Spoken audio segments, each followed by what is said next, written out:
one of the star performers of the UPA government, a minister who knows how to walk the talk, and someone who's now been entrusted with the responsibility of fixing India's creaky infrastructure.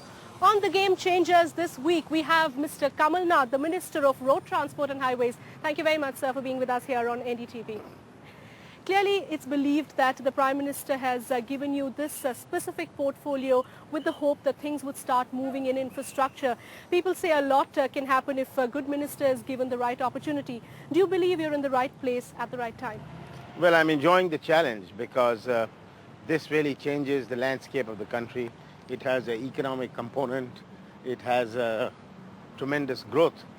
It's a tremendous ingredient in our GDP. Right. And the story of the development of Europe post-war is a story of roads. The story in the United States of development is a story of roads.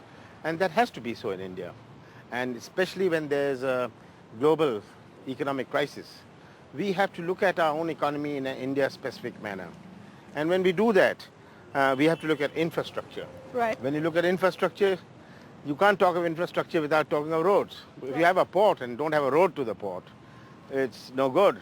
If you have an airport and you don't have a road to the airport, Again, it's no of good. no use. Right. But it's clearly a portfolio that's not as glamorous as what you had the last time around. As the Commerce Minister, you were on the global economic high table, meeting with your other trade counterparts, discussing WTO issues. How are you enjoying this new role already? Well, I'm enjoying it. I did enough of that. And during my tenure as Commerce Minister, exports went from 62 billion to close to 170 billion. Our FDI went from 2.4 billion to 29 billion. So there's a great sense of fulfillment in that. And I really think that I had done my innings there. I needed to have a domestic challenge. And I, being in active politics, being in Parliament, elected to Parliament, for me, the domestic content of my job is very important. And that's perhaps one reason why you've already set a target of building 20 kilometers of roads per day. Many believe it's a very, very ambitious target. How do you think you'll be able to achieve that? Well, we have the second largest road network in the world. 2%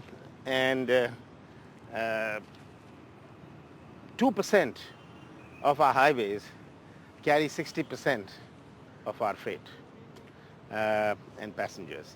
So there's such a big gap. Right. The challenge is that we've got to have roads where the traffic can bear. We've got to look at 2 lanes, 4 lanes, 6 lanes.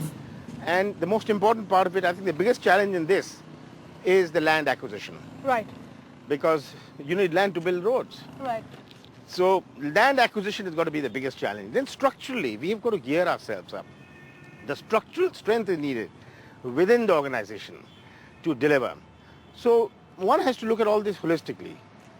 It's having technology, it's having road safety, it's having the right contract, because no contractor, no construction company is going to work unless he's making a profit. Clearly, that's something that you'll have to address, the viability of some of these projects. But at 20 kilometers per day is almost a 10-fold increase compared to what was achieved the last time around. How do you think things will change so quickly?